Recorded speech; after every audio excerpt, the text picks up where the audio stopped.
အားလုံးပဲမင်္ဂလာပါEden Garden Homestead ကလောကနေကြိုဆိုပါတယ်ဒီနေ့ပြောမယ့်အကြောင်းအရာကတော့ကျွန်တော်အိမ်မှာ coffee ဈေးပေါ့နော် coffee ဈေးကိုဘယ်လိုလော်လဲဆိုတာပေါ့နော် coffee ဈေးဘယ်လိုလော်လဲအိမ်မှာဆိုတာကိုကျွန်တော်ရှင်းပြမှာဖြစ်ပါတယ်ကျွန်တော်ဒီ coffee ဈေးလော်တဲ့နီးကိုကျွန်တော်ပေါ့နော် develop လုပ်ထားတာဖြစ်ပြီးတော့ဒီနီးကိုကျွန်တော်Eden Garden roasting method ပေါ့နော် coffee roasting method လို့ကျွန်တော်နာမည်ပေးထားတယ်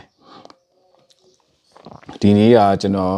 လော်ရင်းနဲ့ပေါ့နော်ရက်ပေါင်းရာနဲ့ချီပေါ့နော်ကျွန်တော်ခု coffee လော်ပြီးတော့အိမ်မှာတောက်နေရဆိုရင်2022ခုနှစ်ခေတ်ကနေစပြီးလော်တောက်ခဲ့တာပေါ့နော်အဲ့တော့လော်တောက်တဲ့တက်တန်းတစ်လျှောက်မှာဖြည်းဖြည်းချင်း develop လုပ်ထားတဲ့နီးပေါ့နော်အဲ့တော့ဒီနီးမှာအဆင့်3ဆင့်ပါဝင်တယ်မွေတဲ့အဆင့်ရယ် toasting and ပါလဲသူက moisture checking ပေါ့နော် moisture အဆိုရက်ကိုစစ်ဆေးတဲ့အဆင့်ရယ်ပြီးတော့ browning အဆင့်ရယ်အဆင့်3ဆင့်ကိုအသုံးပြုပြီးတော့လော်မှာဖြစ်တယ်ပေါ့အဲ့အဆင့်3ဆင့်နဲ့ coffee ကိုလော်မှာဖြစ်တယ်လိုအပ်တဲ့ပစ္စည်းကတော့ဒီ coffee ဈေးရယ်လက်ကင်ပါတဲ့စတီယိုအဖုံးလက်ကင်နဲ့အဖုံးပါတဲ့စတီယိုအထူတစ်လုံးရယ်တသားရောက်မှာပဲပေါ့နော်စတီယိုကအထူမှကောင်းမယ်စတီယိုပါတယ်ဆိုရင်တနေရာတိုင်းမှာပဲအပူအရမ်းပူပြီးတော့ကော်ဖီတွေတူးတာကျွန်းတာဖြစ်နိုင်တယ်အဲ့တော့စတီယိုပါမှဖြစ်မယ်စတီယိုကအဲ့ဒီတော့စတီယိုကထူမှဖြစ်မယ်အဖုံးကလည်းပါမှဖြစ်မယ်ဘာဖြစ်လို့လဲဆိုတော့အဖုံးမပါလို့ရှိရင်ဘာတွေဖြစ်လာမလဲဆိုရင်tossing လုပ်ဒီလိုမျိုး toss လုပ်တဲ့အခါမှာအဖုံးမပါလို့ရှိရင်ကော်ဖီတွေကရောက်ရှင်နေတာရောက်မယ်အဲ့ဒါတစ်ချက်နောက်တစ်ချက်ကကြတော့အဖုံးပါမှာအဖုံးမှာ moisture ကို check လုပ်လို့ရမှာဖြစ်တယ်အဖုံးပါမှာအဖုံးမှာ moisture ကို check လုပ်လို့ရမှာဖြစ်တယ်ပေါ့နော်အဆိုဓာတ်ကိုစစ်ဆေးလို့ရမှာဖြစ်တယ်ဒါကြောင့်မလို့အဖုံးကအရေးကြီးတယ်အဲ့တော့အဖုံးကိုအသုံးချပြီးတော့အဆိုဓာတ်ကိုစစ်ဆေးမှာဖြစ်တဲ့အကြောင်းမလို့tossing လုပ်တာဘယ်လောက်ပဲကျွမ်းမစင်ပါဘူးဆိုရင်တောင်မှဒယ်ဝိုကြီးနဲ့လှော်မယ်ဆိုရင်ဘာလုပ်လို့မရဘူးလဲဆိုတော့အဆိုဓာတ်ကိုအဖုံးမှာစစ်ဆေးလို့မရဘူးပြီးတော့ gas မီးဖို့တစ်လုံးပေါ့နော်ဒါကတော့ obviously ပေါ့နော် gas မီးဖို့တစ်လုံးလို့မယ်အဲ့တော့ gas မီးဖို့တစ်လုံးကျွန်တော်တို့စပြီးတော့လှော်ကြည့်ရအောင် coffee လှော်တဲ့အခါမှာအငွေ့တွေထွက်မှာဖြစ်တဲ့အတွက်ကြောင့်မလို့အိမ်ထဲမှာမလှော်ဘဲနဲ့outdoor ပေါ့နော်အိမ်ပြင်မှာလှော်တာကောင်းတယ်အဲ့တော့ coffee ဒါအိုးကျွန်တော်ကဒီလိုတစ်ခါသုံးတောင်ထိုး gas မီးဖို့လေးသုံးတယ်အိမ်ပြင်မှာဖြစ်တဲ့အတွက်ကြောင့်မို့ပေါ့နော်အဲ့တော့အခုအိုးပူလိုက်ပြီးမီးကိုကြတော့ဒီအလဲတက်မှာထားပူလိုက်ပြီးအိုးပူတာစောင့်ကြရမလို့ကျွန်တော် coffee ဈေးထည့်ယူပါနော်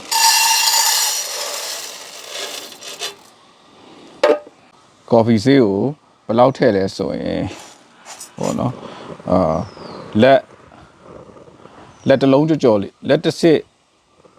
စ်ထက်မကြော်အောင်ပဲထည့်တယ်ပေါ့နော်အဲ့တော့ထည့်ပြီးပြီဆိုရင်ကျွန်တော်တို့စပြီးတော့မှွေပြီအဆက်မပြတ်မှွေနေရမယ်ဒီအဆင့်อ่ะနော်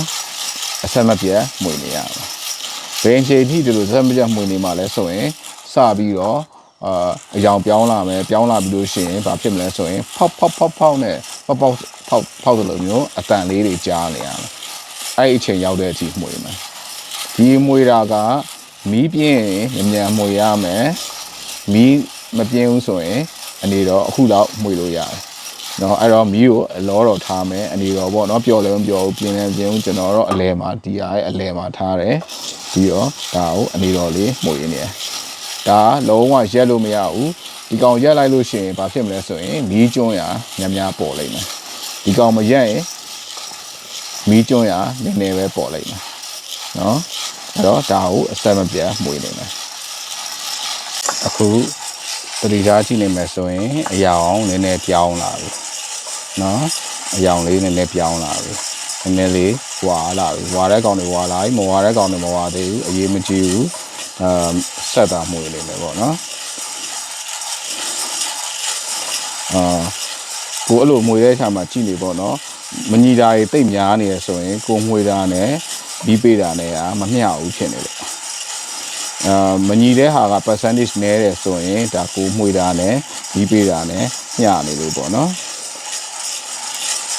အခုဆိုရင်အယောင်တိတိတသားကြီးပြောင်းလာပြီဖြည်းဖြည်းချင်းပေါ့နော်အညိုဘက်တော့မသွားသေးဘူးအယောင်တိတိတသားကြီးပြောင်းလာတယ်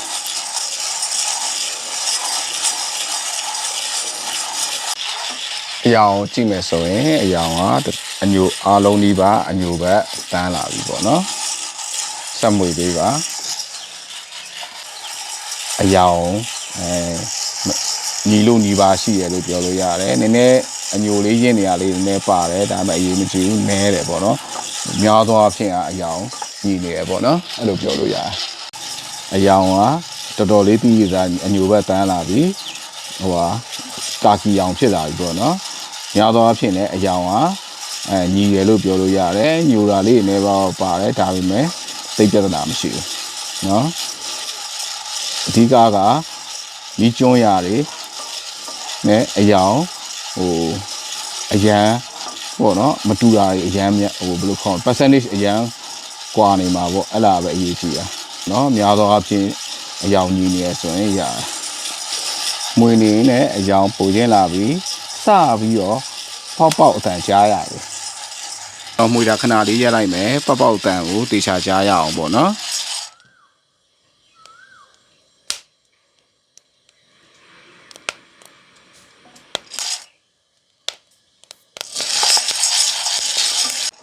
နော်ပေါက်တန်အကျယ်ကြီးကြားနေရပြီအခုချိန်မှာဆိုရင်တော့အဲ့လိုပေါက်တန်ကြားလာပြီဆိုလို့ရှိရင်မီးနည်းနည်းလျှော့မယ်ပြီးတော့ဘာလုပ်မလဲဆိုရင်အငွေ့လဲထောင်းလိုင်ထွက်လာပြီကျွန်တော်တို့ကဘာလုပ်မလဲဆိုရင်အဖုံးအုပ်ပြီးတော့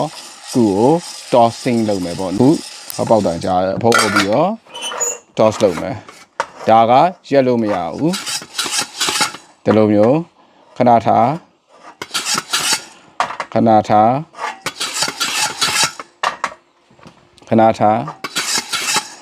အဲ့လိုစက်တိုက်လုံးမှာเนาะဒါရက်လို့မရဘူးမီနည်းနည်း short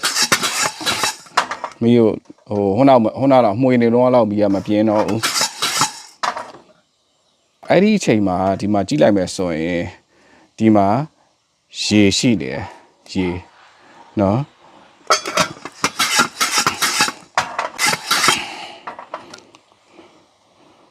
ဟုတ်လားဒီမှာရေရှိတယ်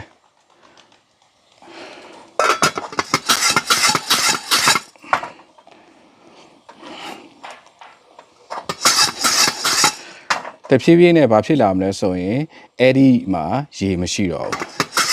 အဆိုဓာတ်မရှိတော့ဘူးเนาะတဖြည်းဖြည်းနဲ့ဒီမှာကြည့်လိုက်မယ်ဆိုရင်ရေမရှိတော့ဘူးအဲ့ဒါဆိုရင်သူက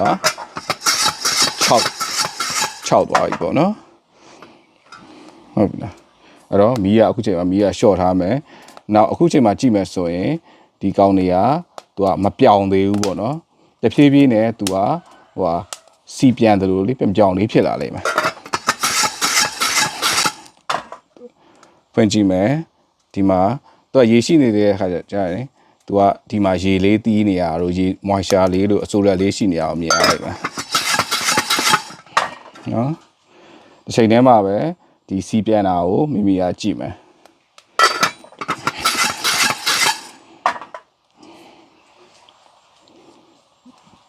စီပြန်တာကြည့်မယ်မိမိလိုချင်တဲ့ဒီပေါ့နော်ခဏပိတ်လိုက်မယ်စကားပြောလို့ရအောင်စီပြန်တာကြည့်မယ်မိမိလိုချင်တဲ့ပေါ့နော်ပေါ့ rose level ပေါ့နော်ဒီမှာတစ်ခါတည်းကြည့်မယ်အဲ့တော့ဒါက moisture checking နဲ့ tossing လုပ်တဲ့ stage ပေါ့နော် browning လုပ်တာကြာပါလဲဆိုတော့မိမိလိုချင်တဲ့အရွယ်နာလောက်ပေါ့နော်ရောက်လာပြီဆိုလို့ရှိရင်အုပ်ထားလိုက်မယ်ဒါဆိုရင် तू ကဖြည်းဖြည်းချင်း cook ဖြစ်သွားပြီးတော့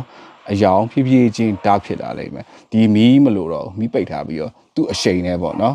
အကယ်၍အဲ့ဖြည်းဖြည်းလေးသွားတဲ့ဟာကလိုအပ်နေရဆိုရင်မီးနည်းနည်းတင်ပြီးတော့အိုးပူအောင်လုပ်ပြီးမှတခါပြန်ပြီးအဲ့လိုပိတ်ပြီးတော့သူ့အပူချိန်နဲ့ပဲဖြည်းဖြည်းချင်း browning လုပ်မယ်ပေါ့နော်အခုအစီမပြန်သေးဘူးအစီနည်းနည်းလေးတော့စပြန်လာပြီ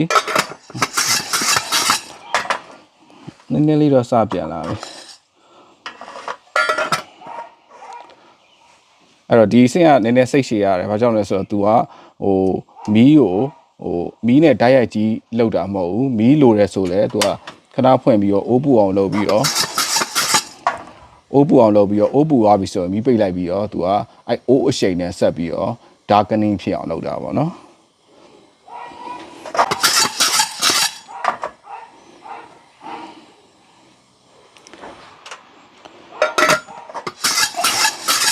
အိုးကပူလားမပူလားဆိုတော့ဘယ်လိုလေးလာလဲဆိုလို့ရှိရင်ဒီမှာအငွေတွေထွက်တာမထွက်တာအိုးမပူရင်အငွေမထွက်တော့ဘူးပေါ့နော်အဲ့ဒါဖြည်းဖြည်းချင်းအဲ့လို browning လုပ်တဲ့အတွက်ကြောင့်မလို့အိုးပူတဲ့ပဲဒီ browning လုပ်တဲ့အတွက်ကြောင့်မလို့ तू ကဟိုမီးကတနေရာထဲမှာပဲစုပြီးပူနေတာမဟုတ်တဲ့အတွက်ကြောင့်မလို့ तू ကcoffee တွေက roast လုပ်တဲ့ခါမှာပို့ပြီးတော့ဟိုပါပေါ့နော် coffee တွေက roast လုပ်တဲ့ခါမှာပိုညီတယ်ပေါ့နော်အရောင်ပိုညီတယ်ပေါ့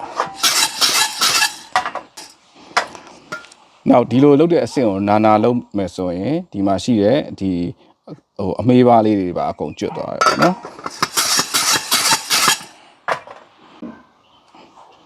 အခုဆိုရင်တေချာကြည့်မယ်ဆိုရင် coffee တွေကသူကပြောင်လေးတွေဖြစ်နေပြီ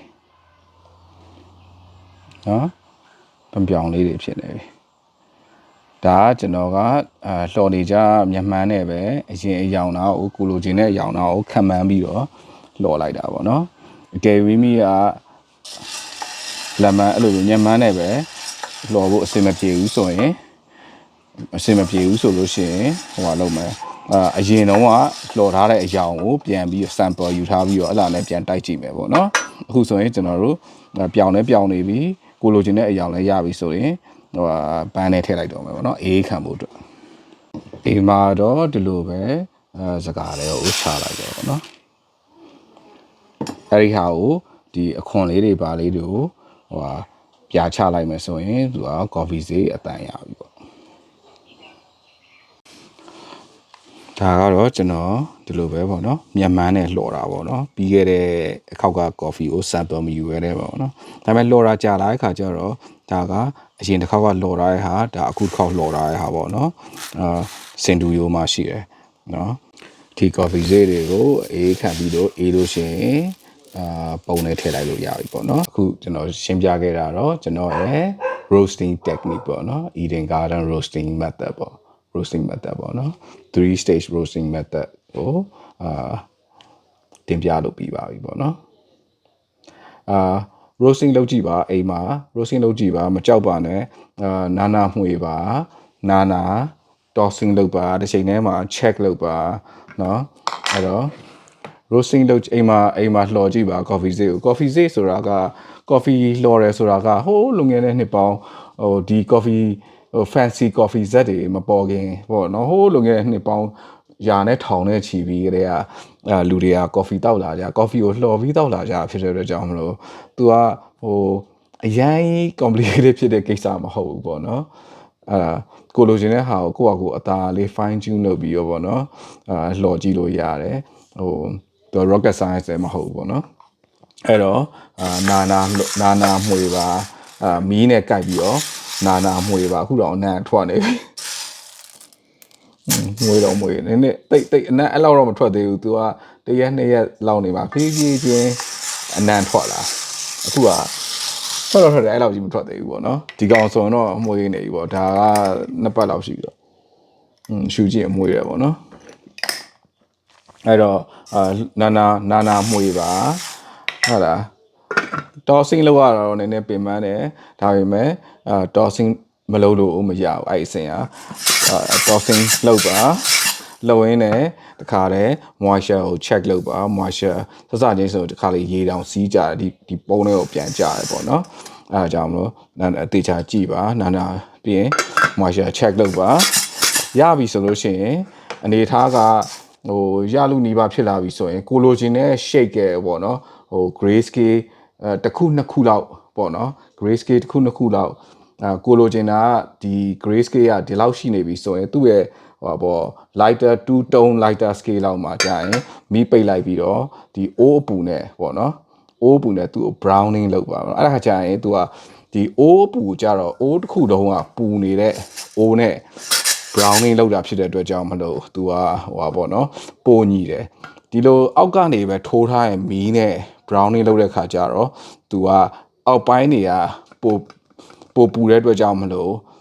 ဟိုကောင်တော့မညီဘူးပေါ့နော်အယောင်မညီဘူးပေါ့နော်အဲ့တော့ဒီလော်တဲ့ rose level ကလည်းလော်ရင်နဲ့ကိုလိုချင်တဲ့ဟာပေါ့ကိုတောက်ဖို့ဟာကိုယ့်အကိုလော်တာဖြစ်တဲ့အကြောင်းမလို့ exactly အခုကျွန်တော်ဆိုရင်ကြည့်လိုက်မယ်ဆိုရင်sample မယူဘဲနဲ့ကျွန်တော်လော်ပေးမယ်ကျွန်တော် exactly အဲ့လောက်နီးပါထွက်တယ်ပေါ့နော်အဲ့လားကြောင်းမလို့လော်ကြည့်ပါမေးချင်တာရှိရင်လည်းကျွန်တော်ကိုလာမေးလို့ရပါတယ်နော် trouble shooting တွေလုပ်ဖို့ရှိရဆိုတော့ကျွန်တော်ဝိုင်းပြီးတော့ trouble shooting လုပ်ပေးလို့ရပါတယ်အဲ့တော့ O ထူရမယ်အဖုံးပါရမယ်ကော်ပြားတစ်သားရောက်မှတလက်လို့မှာ